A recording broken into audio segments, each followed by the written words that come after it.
It's 6:30 a.m. on October 7th, and things are getting into full swing at the Nova Festival in the south of Israel. We were having fun, peace, love, good vibes, and an hour and a half after, we are running from bullets. Suddenly, the music stops. There's frustration, but no sense yet of the horror about to unfold. As news spreads of rocket attacks from Gaza, people begin seeking shelter, crouching close to the ground. But even this doesn't lead to outright panic. Rocket attacks visible here are a regular occurrence in this part of southern Israel. About 10 minutes later, and some start heading to their cars. The decision of when and how to leave the festival would mean life or death for many. Some fled early to nearby bomb shelters. It's 7:10 a.m. and many are crammed inside this one to the north of the festival. But they've been followed. At 7:24 a.m, Hamas throw a grenade inside, causing horrific damage. This man, Noam, emerges stunned into the daylight. And it's not the only shelter to be targeted. 30 minutes later and further down the same road, Hamas militants are caught on dashcam footage outside another shelter. They throw a grenade inside. In total, CNN has identified 4 different shelters near the festival that Hamas attacked, all full of people. Over the next 6 hours, hundreds of civilians were killed, hunted down as they tried to flee the festival.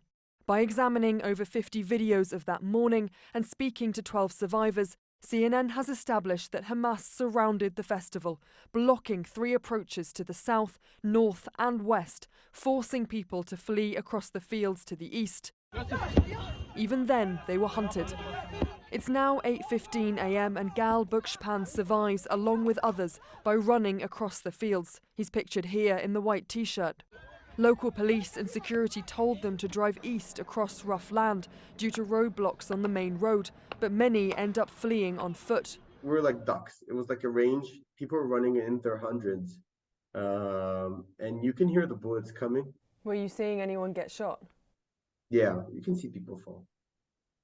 It's 8:30 a.m. and as Gal and others continued running east, others running north met with more bullets and a police blockade, causing further panic. As a result, revelers start running back down the main road towards the festival, not knowing there are more militants just a few kilometers further down. On that same road, chilling dashcam footage shows Hamas militants shooting directly at an approaching car just an hour earlier. Those festival goers that remained closer to the concert site hid behind anything they could find, even behind trees, waiting while the bullets closed in. Many did not survive. 260 are reported dead, but that toll could rise. Just 3 hours after the start of the massacre at 9:39 a.m, videos emerge of some festival goers already held hostage in Gaza. This man still wearing a festival wristband, and another visibly wearing the security uniform. Their fates remain unknown.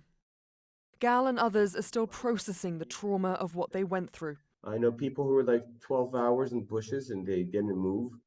I know people who tried to hide and they died. Humanity never seen this in the last couple of hundreds of years, since maybe the Holocaust. But this is just horrific. It would be 10 hours until help arrived for some. Others are still missing, feared dead or held hostage in Gaza. The scale of this tragedy may grow greater yet after those 6 hours of horror in the desert. Katie Poglaze, CNN, London.